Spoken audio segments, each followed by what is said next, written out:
اور امام شافعی نے اپنی کتاب العلوم کے اندر لکھا ہے، جب میں کسی اہل حدیث کو دیکھتا ہوں تو ایسا لگتا ہے جیسے میں کسی صحابی کو دیکھ رہا ہوں۔ کتاب العلوم کے اندر امام شافعی نے لکھا ہے، یہ چلا رہے ہیں بیچارے اہل حدیث تو انگریزوں کی ایجنٹ ہیں، یہ انگریزوں کے دور کی پیداوار ہیں۔ امام شافعی نے لکھا ہے کتاب العلوم کے اندر، جب میں کسی اہل حدیث کو دیکھتا ہوں، پتہ چلا کہ اہل حدیث امام شافعی کے دور میں بھی تھے۔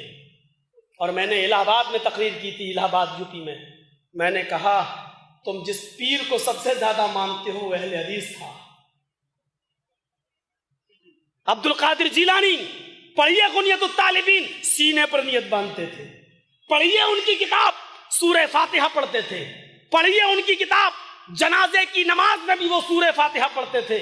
پڑھیے ان کی کتاب، وہ رفع الیدین کرتے تھے۔ پڑھیے ان کی کتاب، وہ زور سے آمین بولتے تھے۔ یہ ساری خصوصیات ہیں عبد القادر جیلانی کی، وہ اہل حدیث تھے۔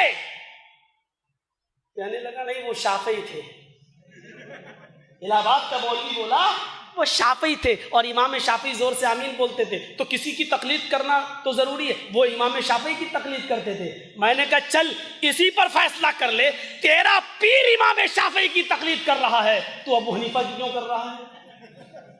اس کا مطلب تیرے پیر نے وہ راستہ جو اپنایا تھا وہ غلط تھا، یا جس کو امام مانا وہ غلط تھا، تم صحیح مان رہے ہو، ورنہ جو پیر کرے وہی تم کرو۔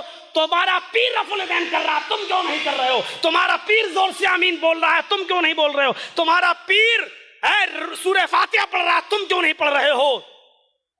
میں نے کہا شکر ادا کرو، تم تو اتنے کنگال ہو، اتنے فقیر اور بے بس و مجبور ہو کہ تمہاری جھولی میں اور تمہارے خانوادے میں تو کوئی بزرگ بھی نہیں ہے۔ تمہیں بزرگ بھی ملا ہے تو اہل حدیثوں کا بزرگ ملا ہے۔ تم اتنے لاچار و بے بس ہو، اتنے بے بس۔ جانتے ہو غنیت الطالبین میں کیا لکھا ہے؟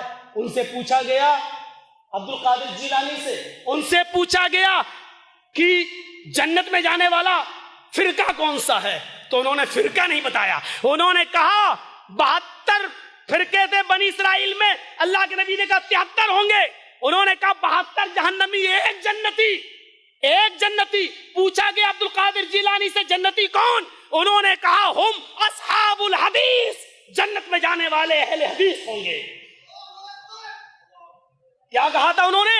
اہل حدیث ہوں گے۔ اب ان سے پوچھا گیا اچھا یہ بتاؤ بدعتی کی پہچان کیا ہے؟ انہوں نے کہا بدعتیوں کی بہت پہچان ہے، بدعتی کی بہت پہچان ہے۔ تو کہا کہ ایک پہچان بتا دو۔ انہوں نے کہا بدعتی کی سب سے بڑی پہچان یہ ہوگی کہ وہ اہل حدیث کو دیکھ کر جلتا ہوگا۔ پہچان بھی کیا بتائی غنیت الطالبین میں عبد القادر جیلانی نے کہ بدعتیوں کی بہت سی پہچان ہے، کہا ایک بتا دو، کہا سب سے بڑی پہچان یہ ہوگی کہ وہ اہل حدیث کو دیکھ کر جلتا ہوگا۔ ایمانداری کے ساتھ بتائیے میرے بھائیوں، آج اہل حدیثوں کو دیکھ کر کون جلتا ہے؟ یہ پہچان ہوگی۔ اور یہ انہوں نے خود کہا ہے، ایسا نہ ہو کہ کل یہ فتویٰ دے دیں کہ غنیت الطالبین پڑھنا بھی حرام ہے۔ ان کی اپنی لکھی ہوئی کتاب